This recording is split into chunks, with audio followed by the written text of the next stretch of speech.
Welcome to Economics Happy Hour. My name's Matt, And my name is Jadrian.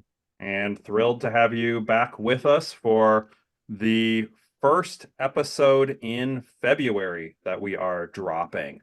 Today is February 1st on the day it's dropping. It is not February 1st on the day we are recording.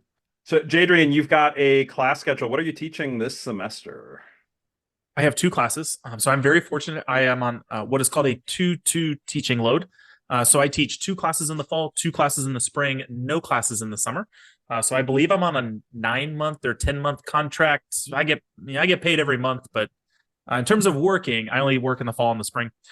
So my You only contract teach is in the fall and the spring. You do yes, sorry, thank plenty you. of work Yes, in the thank you. Sorry. summer. No, thank you. Yeah, you're absolutely right. I work all year long. I only teach, thank you, in the fall and the spring. I'm really bad about correcting people who say things like that, and then I go and say it. Yeah. Well, I mean, we Thank know you. that if Yeah. somebody in the audience thinks, "Oh, what an easy gig," no, I know you No, work very hard in the summer.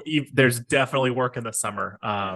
Definitely work. So I'm on a 2-2 teaching load. But part of the reason for that is normally I would teach somebody in my position would teach 6 courses a year.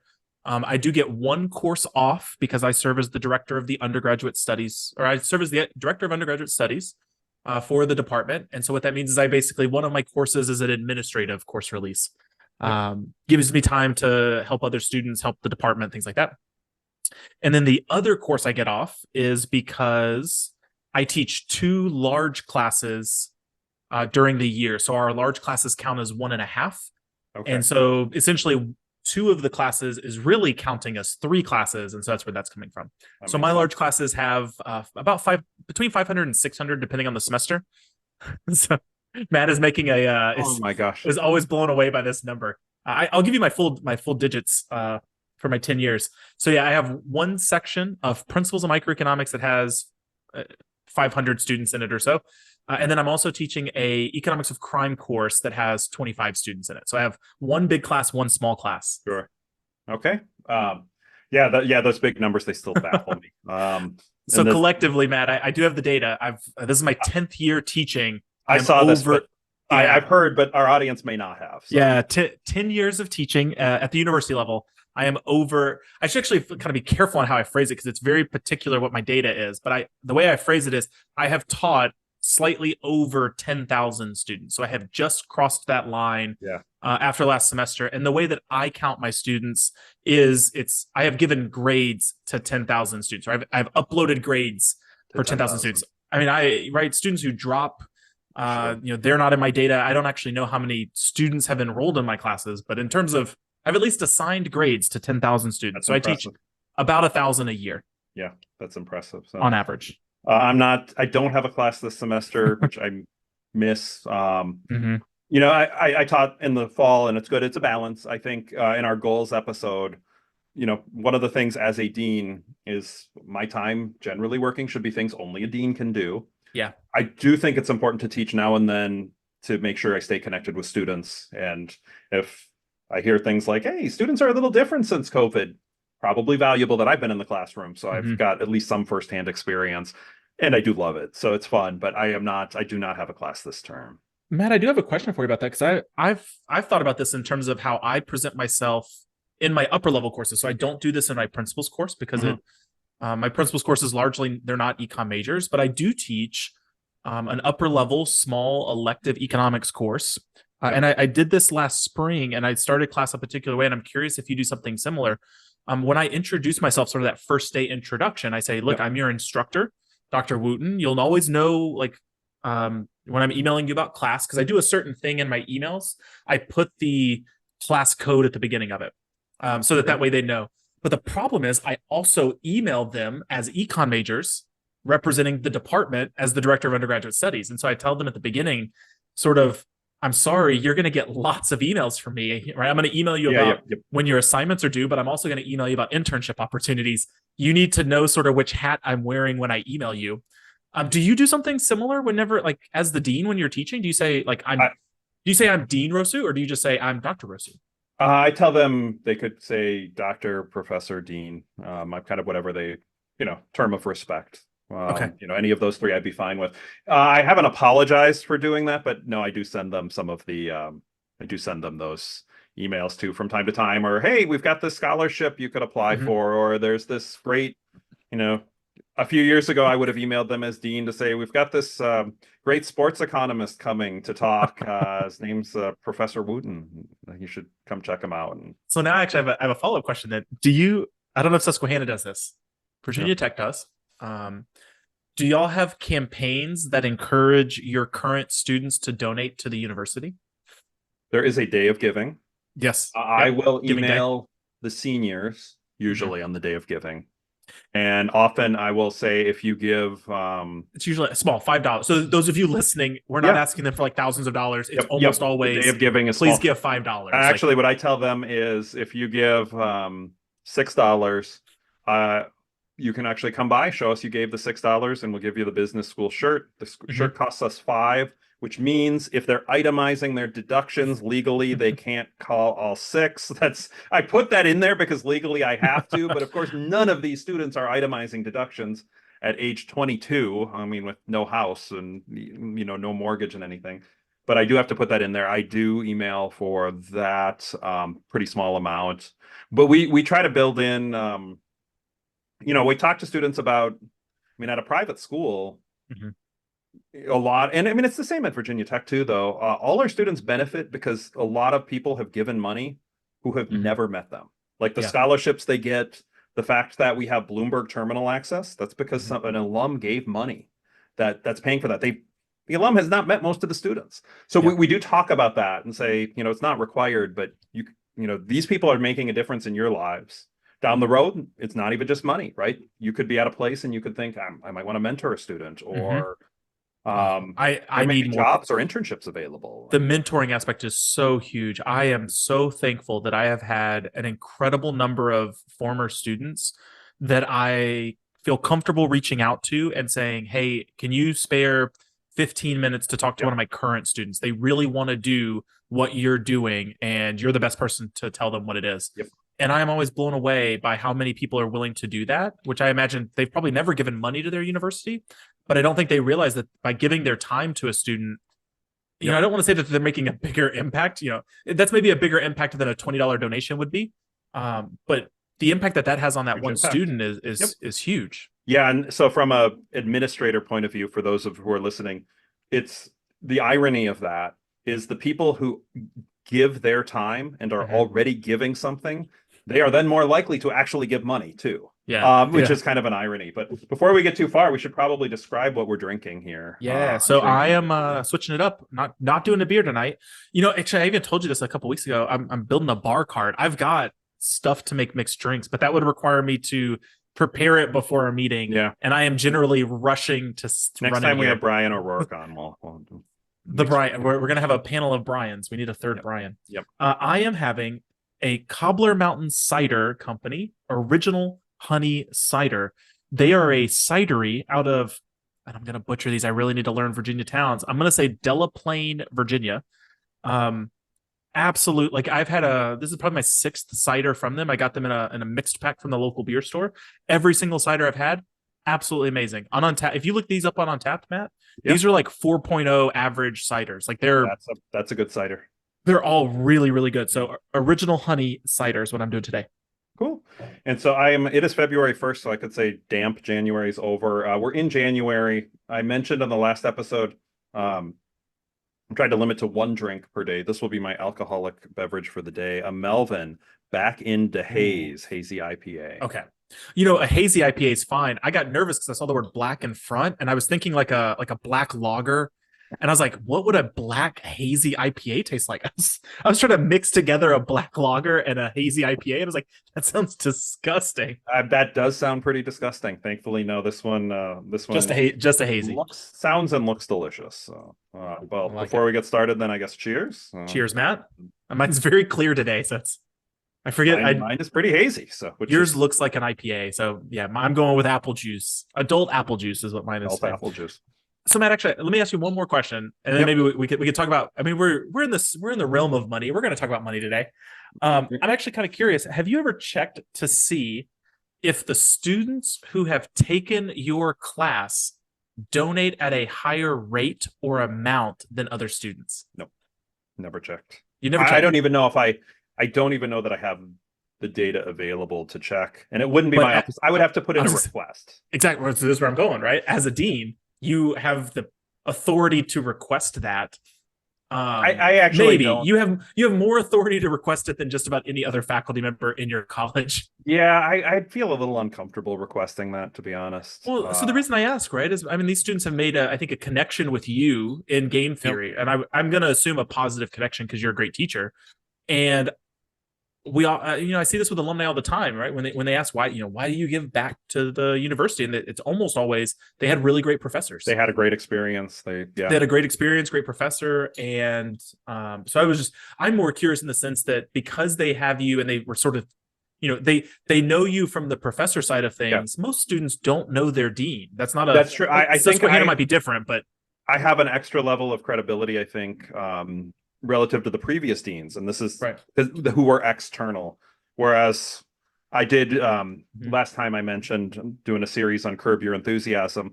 I had an alum who graduated in 2008 who's in the venture capital and who's bought and sold companies, and he came on and we talked about this Curb Your Enthusiasm episode where there was investing, and he's on the council, but like he knows me not just as the dean. I taught him, and I knew him as an alum before I was dean for many years, and it's a huge advantage in kind of connecting. They know if I talk about how much I love Susquehanna, they know I was here 13 years before I was dean, and loved this place. So that's a big advantage. So speaking of money, I have a question for you. Awkward transition time, but I have a question on the topic of money. Ask me the question. Topic of money. So it is the day this is dropping is February 1st, and in 10 days it is the Super Bowl. So I want to paint a scenario for you. The question is how much you'd be willing to pay. So imagine that imagine you are offered a ticket to the Super Bowl. And it's somebody says it's the Texans because the Texans. Well, okay, let's back up, Matt. We don't know who it is, right? When we're recording this, we don't know who it is. Yeah, we don't know who. We do not know. As I'm sitting here saying it's the Texans, and people are listening to us going, "What idiots? That's not who the teams are." No, the playoffs actually haven't started when we've recorded this. It's right before. We need to put these like warnings in our podcast that we're not idiots. So let's say it's but let's say it's somebody like where you can't get it and sell it because you just wouldn't feel like it's not okay for you to do that. Let's just say it's me and say, hey, I got an extra ticket, and Amanda doesn't want to go. I know you'd love it. But I can't just give you the ticket because I could sell it for like $5,000 or $6,000 or something. What would be the most so I will charge you this price. Yeah. What dollar amount is the most where you would say yes? Like, is it? Man, yeah, I'm talking $500,000. It's up there, right? So the Super Bowl is my bucket list item. I have a bucket list of things I want to do. A Super Bowl is up there. The idea that I can go to a Super Bowl with my friend, possibly see a team I love. It's going to be up there. I don't think it's going to be 1,000. I think thousands is too rich for me. That makes me feel uncomfortable. The most I've spent on an individual ticket, actually, I'll say the most I've spent on a sporting experience was when my alma mater played in the national championship game. They won their playoff game. So that's St. Houston State University, by the way. They played their playoff game 2 or 3 weeks later. The game was in Dallas. As soon as the second hit the scoreboard, I booked a Delta ticket from State College, Pennsylvania to Dallas, Texas. I rented a hotel room. I requested tickets from the university, right? Like I immediately dropped probably close to $1,000 in total. Yeah. So ticket wise, Super Bowl's up there. I would feel comfortable saying 500, 600, 700. So I'd say on the upper end where you would get me uncomfortable. Okay. Around $700. I'd start feeling uncomfortable. Okay. Why don't we say 7? So 7 might be a different point. Yeah. Now different scenario. I love this scenario. You've won. You got let's say you won a contest. Absolutely. You put your name in. You filled you did one of these Fox Super 6, you picked the scores of the game and you won the Super Bowl ticket. And somebody says, I would like to buy it from you. What is it? would you sell it for the same 700? Absolutely not. I'm selling Okay, it for what way is the more. amount? Way more. So, let's say they come with $2,000. Yep. You think you'd sell for $2,000? I need more money, right? I need more than 700. Okay. It's gonna be I'm gonna call it four. It's at least four digits. It's at least Okay. $1,000. I'm gonna say let me say at least 1,000. 1,000 would get me thinking about it. Yeah, I think that's fair. And what I like about this is it is a good illustration, even as economists, right? When we Yes. talk about this, this is a good illustration of what we would call the willingness to pay, willingness to accept disparity. Mm-hmm. Sometimes it's linked to what's called the endowment effect. Sometimes Yep. it could be this disparity could perhaps not be linked to the endowment effect. But it's the idea that for some items, it's not for all items, but for some items, the amount you might be willing to pay if you don't have it is much less than the amount you would need to receive to part Mm-hmm. ways with this item if you did have it. Our family had an example of this from, gosh, and I can't believe time goes way too fast, about 8 years ago. It would have been Christmas of 2015. I bought the tickets about 4 months before for Hamilton on Broadway. And this was the Yeah. original cast. This was Lin-Manuel Miranda. This is Daveed Diggs. This is Elise Goldsberry. Like all of the big people for Right. February for a present. The way we told this was the kids' Christmas present. Mm-hmm. We didn't tell I just put 3 envelopes in the tree. It was the last, at the very last thing. I'm like, actually, there's some envelopes up here. They just opened them, and all that was in there was a $10 bill with Chess Hamilton on it. Right. Um, well, we bought the tickets. They were $89 tickets when we bought them because we bought them Nice. from the place. By the Yeah. time Christmas rolled around, we bought them in August. We could have sold them for at least 500. I Mm-hmm. mean, Greg Mankiw has a story on his blog about paying $2,500 per ticket. So Yeah. those would have been better seats than what we had, but we could have gotten at least 500. I told the kids, if you want, what we could do is we could sell your ticket for 500. We could buy one for, say, 18 months from now for like 150 or 200, and you get to keep the rest of the money. Yeah. And You could buy a closer ticket for like. And they looked at me like I was trying to take away Christmas, which, it was about their present. So we went on, and it was Yeah. cool to see the original cast. But I think we would have never paid $500 No. to go then.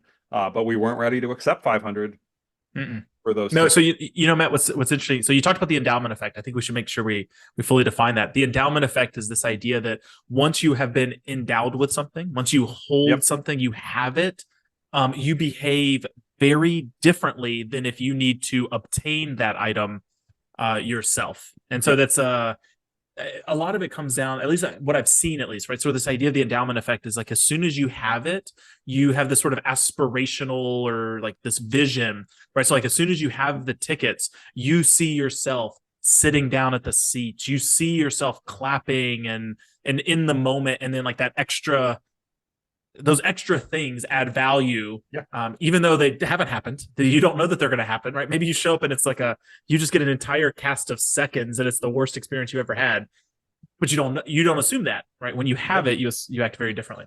Yeah. And it often comes down to, first up, I guess before I get to what I was going to say next, you mentioned how people behave. This is very much, I think, falls under the realm of behavioral economics. This part, the differential. Yeah. Yeah, absolutely. the differential, the idea of an endowment effect, and the other concept that it comes to it that people would kind of often tie to an endowment effect is loss aversion. Yeah. When you don't have it, you haven't lost it. But if you're going to lose it, there's a pain in losing it, and that would require a little bit more to be given to obtain the particular item. And this is an area I haven't really done that much on specifically the willingness to pay, willingness to accept disparity in my work, but I've done a lot on auctions in the agricultural and environmental space. There's a lot of work on that. I believe your dissertation advisor has done a lot of work in this area too. Yeah, she's done a lot of work and a lot of stuff. She And does a a lot lot of of stuff. she does a lot of amazing things.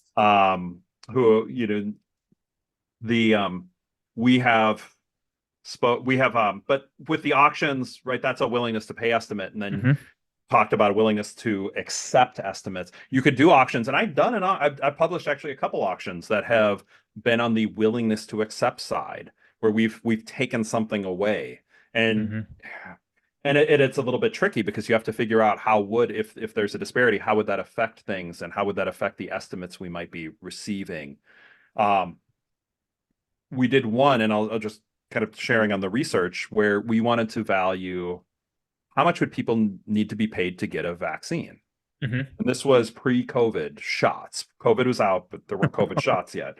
Right. Uh, so on the Susquehanna University campus, we brought in students and asking who had not had the flu shot yet in early October, which, okay, it had come out, but the wasn't like this was out forever for that Right. season.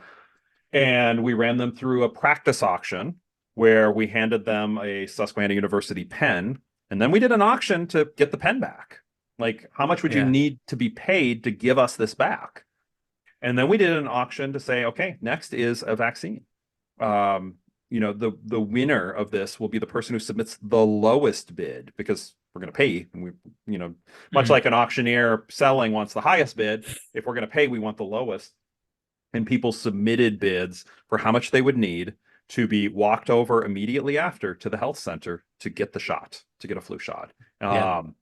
And it's kind of interesting. And for this one, it was kind of good because we're thinking through, well, if there is an overestimate, it's actually good because what we're trying to think of how affordable, if you're crafting an economic policy on that, is it worth encouraging people to get shots, or is it worth Hmm. workplaces encouraging people to get vaccinated? How much money are we talking about? Our estimate in some ways could be thought of as an upper bound. It may not be Yeah. quite as expensive as you're thinking. For those who want to know, half the people said they do it for free. And of those who said they needed to be paid, most, it was under $20. Yeah. So I've it wasn't so like they actually, were anti-vaccine. They yeah, yeah, just like, I don't really like needles. So yeah. I have a pay question. me $20 and I'll do it, but I don't want to get a Yeah. needle shot. The half that said free, did you walk them all over and get them a flu shot? No, you just choose Okay. one. The way the auction design works is Okay. that you do a And random then draw. it's random among the, okay. Yep, yep, yep. So And I assume that these are people who had not already gotten their flu shot. these were all students who had Yeah. not had their flu shots. Yep, You that know, was. I would really be interested. Again, it's too late. And data wise, who knows? You probably aren't allowed to ever get this data. I'd be really curious about students who sat through this experiment. How many of them within like a couple days, like within that day, like also just went and got it? Yeah, Right, because you sort of can that. get it for free, right? Right, yeah, you can, that's always the funny part, right? Is that you can get it Yeah. for free. I'd be curious how many people, right? Like they showed up to your experiment. Sort of the salience, right? Like that's always a big Yeah. part of the behavioral economics space is sort of the fact that you're forcing them to think about it Yeah. makes this idea of the flu shot salient in their mind. And I wonder how many of them who said, well, I would do it for free. I wonder how many of them like right afterwards go, I just said I would do it for free. Let me just go ahead and walk over there and do Sure. it. I'd be really curious, like just of Yeah. that sort of reminder. Way too late to even inspect, although I That's- don't think there's any way, our health center's not given the data No, for exactly. Right. Like legal the and health center's not privacy gonna. reasons, but it's kind of too late to even go back and say, hey, we You have had your a names. Did you end up getting a shot? And see yeah. if like I guess half of them did. So that would that'd have be interesting. yeah. When you do experiments, you set them up, you craft them, and then when you run it, like you can't go back No, afterwards. So there's yeah. As an editor, I always feel so. These are always the things that reviewers say in papers to experiments, and I'm like, they can't. There's nothing they can do about it. We can add this, like they can add it as a footnote. Yeah. They can't go back and like reviewers will want them to like rerun the whole experiment. I'm like, they can't do that. well, I have Jay Corrigan, who's at Kenyon College, and we've collaborated on a lot of work, and he's an absolutely outstanding professor too. Just pure teacher, one of very, very gifted. He and I had I would say I would call it a rejection from the American Journal of Agricultural Economics, which Okay. is by far, I mean, I don't know what some others would say. To me, that was always the top ag econ journal. And I never even thought it was close. I know there's some other journals in development, like there's some others that Yeah. maybe some would claim, but to me, that was all, regardless, it's a very, very good journal. And the big criticism was, your experiments showed some things, but if you did it this different way, then you would have really gotten what we need. So we're going to reject it. Jay and I looked at this and we're like, okay, it's the AJAE. Mhm. Let's run it.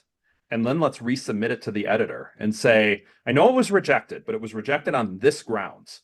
We went Yeah. through and ran this. We think the paper is much stronger. We're hoping you would consider this as a resubmission.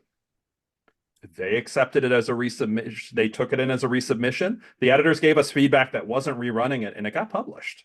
I've issued rejected resubmits as an editor before. So Yeah. So I mean, and sometimes it's things like that, right? Like it's rejected, but if you can do it, go out and do it. yeah, yeah. So that's now for us. That was, we were very young in our careers. That was a great journal to target. The comments weren't wrong. Like they made the comments, like, yeah, that actually would add quite a bit of power value to this paper. It adds value. It would make it a stronger paper. So there, it's an interesting space. You could run into some interesting issues, but with the Super Bowl, it's these once in a lifetime events that I don't even know what the answers are for me. I don't know. I don't know what my wife would say if I said I got an offer for $500. I can go to the game. I think she'd probably say for 500, you got to go. Yes. I think if it was 1,000, I would get a look. And then it starts turning into, where are the seats, right? Like, yeah, are those 1,000 in the nose? Well, so actually, I will share that I had this. Actually, I could. You know what? I can give you a full flashback here. Okay. I went to Texas. By the time you're listening to this, I went to Texas like a month ago. But I went to Texas recently, and I was booking my travel. So I was there for more than just the AEA meetings. I went home for a little bit too, but part of the challenge was figuring out when you go for a long period of time, right? Like, do you come back on Monday, Tuesday, Wednesday? What? Sure. When you don't have to teach, you got to figure out like which day are you coming back. And since I was going to Texas, what I actually did was I flew into Houston to see my family, drove over to San Antonio, flew back home from San Antonio. But while I was looking for flights, part of the process I was actually going through and saying, what if I fly into San Antonio, drive to see my family in Houston, drive back, fly out of San Antonio? What if I fly into Houston, drive over to San Antonio for the conference, come back to Houston? The national championship was in Houston. I actually so I flew back the night of the national championship, but I did actually consider staying an extra night so that I could go to the national championship game. I go, oh my God, it's in Houston. This is amazing. Yeah. And then I looked on StubHub, and this was a month before. So they roughly knew who was going to be. There was ideas, right? It could have been Texas, Alabama, Washington, or Michigan, right? Like maybe Florida State. I don't think it was sort of conference championship time, I think is when I booked it. But even when I looked, I pulled up the tickets and I was like, yeah, I could go to the national championship. And I was doing the same thing. Like in my head, I'm like, how much am I willing to pay to go see the national championship? And it was around in my mind, I was going I was saying $300 to $400 is how much I was comfortable paying for something like that. And I logged on to StubHub. So again, this is before knowing who was in the game. I logged on to StubHub. The cheapest tickets were like $1,200. I have never closed a ticket resale site faster. Yeah. I was like, there's because I was sitting there going like, well, maybe the prices will come down. I said, there's no way they're coming down to what I'm willing to pay. I exited real fast. Yeah, and I flew back on Monday. It's interesting. I saw an analysis on NFL games for StubHub, and they said the best thing is the week before. If you can, usually the best thing is the morning of to buy tickets. Absolutely. That's what I did for the Peach Bowl. So I went to the Peach Bowl. I saw Penn State and Ole Miss, and you could buy them from the university for $115 or something like that. And I looked on StubHub, and they were going for about $125. And I waited day by day, and it'd go 125, 120, 115. 110. I just watched it tick down, and I think I finally got them for like 70 or 75. That's what I did. I went to the Vikings Chargers game. I took my dad. It was the early Christmas present for him. Took him when week 3 of the season, and I did the same strategy. It was worth waiting. I just texted you. It ended up being the most expensive tickets ever, so they went up from there. The average prices. I mean, that's like. Boy, for the amount that they actually went for, you could have gone to 2 Taylor Swift concerts. Well, so that was the transition I was about to bring in. I was about to say that is actually something that we saw a lot of for the Eras tour, was that people were buying these tickets, and all of a sudden they were like, well, I'm not selling this for less than a couple thousand. And then you got these sort of if you saw the Taylor Swift tickets, how much they were costing on StubHub and stuff, of like, why are people listing these incredibly cheap tickets for $4,000? Yeah. a lot of this is the willingness to pay, because essentially, right, I don't want to say they were gifted a ticket, they paid for it, but they were one of the few who waited in line through the Ticketmaster Yep. Taylor Swift, right? They got a ticket. They were endowed with a ticket for, I think they were actually relatively cheap too. I think if I remember correctly, they were like face value was low. And You then all of know, a sudden, right? Like when you're $100 for the holding very $100, cheapest, yeah. 500. Like the premium might have been 400 or 500 or Yeah. something. And then it turns into, you could sit in the nosebleeds for 2,000. Yeah. Which just, yeah, right. That's a lot of it. And then people look at that and go, I'm not willing to pay that much. Matt, so I've always wondered this. So since we're talking about tickets for stuff, I tweeted about this and it's still just incredibly confusing to me. So I bought my tickets for the Peach Bowl, and this will happen for any concert, any sporting event whatsoever. Mm-hmm. StubHub and Ticketmaster will list these resale tickets. Even if you wait to the hour before the game, you will often see 100, 200, 1,000 tickets on there. And it is always shocking to me. And I think this goes back to our differential idea. There are literally hundreds of people holding tickets to games they will not go to because they refuse to drop those ticket prices down to $25. I looked at the Peach Bowl, and I think 30 minutes before the game, there was still like 300 tickets available that you could purchase, and they were still all at like $60 and $70. And I'm like, what are you doing? Like, I get that you paid $100 for it and you don't want to lose too much money. Yeah. But like, you're not going. It's 30 minutes before the game. You're not going to this game. Get $20 back. So, well, I mean, first, I think sometimes people will buy them late. But I'm going to just type in, for example, right now it is 6:24 on a Thursday when we're recording this. I'm going to type in Hamilton into StubHub and just see what it is. Hamilton is not quite what it used to be, but Richard Rodgers, it starts at 7 p.m. I'm going to say 2 seats together. Right, but this is what blows my mind as you're getting it to load.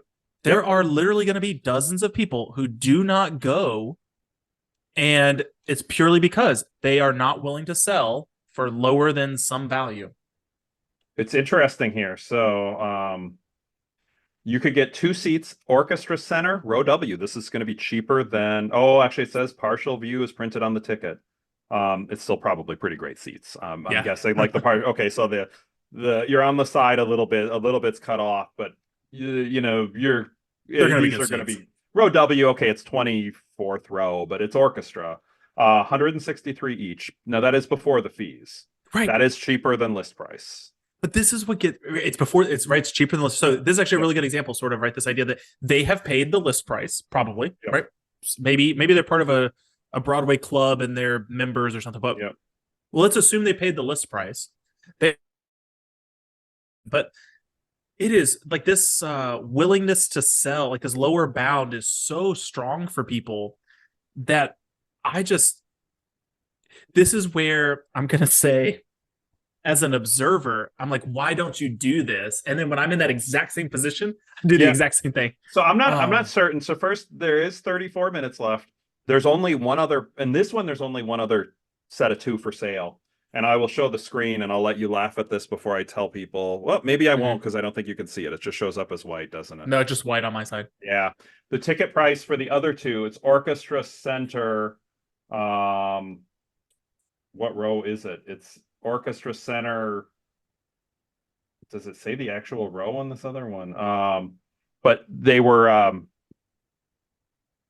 it was $3,300 per ticket, plus $1,000 fees because StubHub charges the fees proportionally. So the other people are I mean, they're not gonna. I would think they're not gonna sell those. That was for 2 seats together. I don't know, maybe 1 seat together. It's a little bit cheaper. Sometimes Broadway shows, it's kind of interesting. I've looked when it's like a super either like 100 degrees and disgustingly humid, and they're like heat advisory. You don't want to be outside today. And for Broadway shows, you wait outside to get in. It's disgusting. Those days, ticket prices drop dramatically because people who have seats are like, I don't want to go stand outside in the city on those days. So if you're in New York on those particular days, that's not a bad time to be there. Well, So, look, I'm gonna pull up some sports. okay. I'm gonna pull up sports tickets for tonight. So there's lots of college basketball games online or happening right now. Um, I guess one argument, right, is that Broadway is smaller venues, bigger population centers. What about college sports where relatively larger Sure. venues, smaller maybe population? So as the time we as Matt and I are talking to each other, um, the Illinois Fighting Illini men's basketball team is currently number 10 in the country. They have a game that starts in, it's not as close as your timing was. It starts in a couple hours. So it starts at 9 p.m. Okay. Eastern. Yep. The cheapest tickets are $7. But even in the upper deck, so I'm on StubHub right now. There are at least dozens of tickets. Some people are currently trying to sell their tickets for $1,000 a piece. And those aren't even rings, they're not even courtside seats.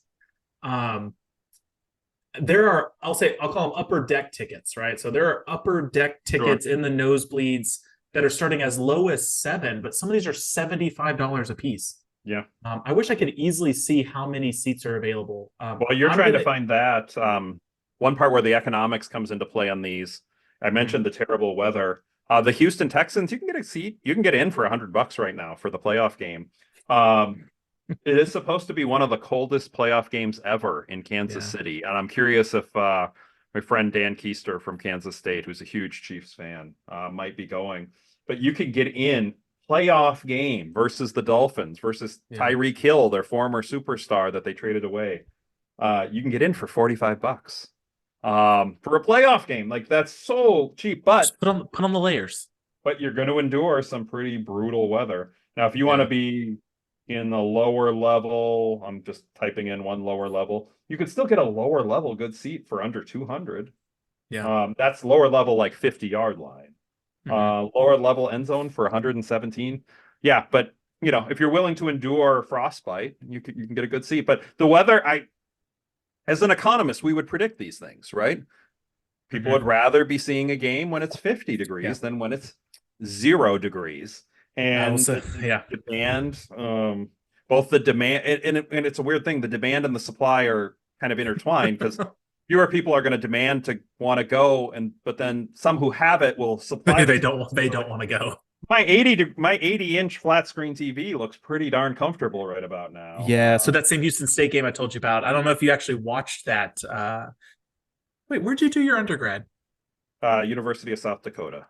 Oh, not South Dakota State. Okay, I think we may have had this conversation. Yep. Before. Okay. So it was the South Dakota State, the one that when they lost. Absolute torrential downpour.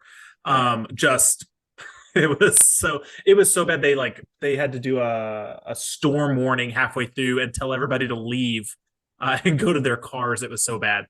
And then as I'm sitting there, mentally all I could think about was, why did I buy these from the university? I could have got these for so much cheaper if I had just waited. I needed to guarantee that I would get tickets since I booked the flight and the hotel and rental car and all that stuff. Yeah. There's value in making sure you do know. Right, and I knew I couldn't sell them, right? Once I found out it was going to rain, I couldn't sell these tickets and trade them in for better ones. Nobody was going to this game. No, you could not. So any pop culture you can think about for related to, oh my gosh, the willingness to pay, willingness to accept disparity, or behavioral economics in general, we could probably drop down to. I'm gonna go with no. Only so on the pop culture side, I don't think so. I'm trying to furiously look stuff up. Some of these examples that I have in here, I don't even recognize. Oh, I mean, this isn't pop culture, but I'll share it. No, I don't have a pop culture example. But every year around, I guess it happens more often now that the Powerball is so much bigger. News places, right? So the video I have on my website is Business Insider that does it, but that happens all the time. When the Powerball tickets are really high, or the Powerball jackpot is really high, the news will go around and ask people, after they've bought their ticket, would they be willing to sell their ticket, or how much they'd be willing to sell their ticket for. And like Powerball tickets are not that much money. Man, I Two don't play the two bucks Powerball. each, maybe. $2, yeah, but they're not that much. Yeah, I Um, think it's $2. They used to be a they're dollar, and I think they've they're a doubled. couple dollars, right? They're not that much. Yeah. But they will go around to people like, oh, you bought a ticket for tonight's Powerball. Like, would you be willing to sell that ticket that you have right now? And every single person's like, no. And they're like, come on, we'll give you $5 for your ticket. And they're like, no. And so part of it, right, is this idea that like you're not necessarily that you're endowed with it, right? But like those are your numbers. And so they sort of test this idea of like the people basically say no because like what if those numbers won? And even though we know that the probability of winning the Powerball is so small, Yeah, yeah. and the idea is like imagine selling your winning ticket for $5.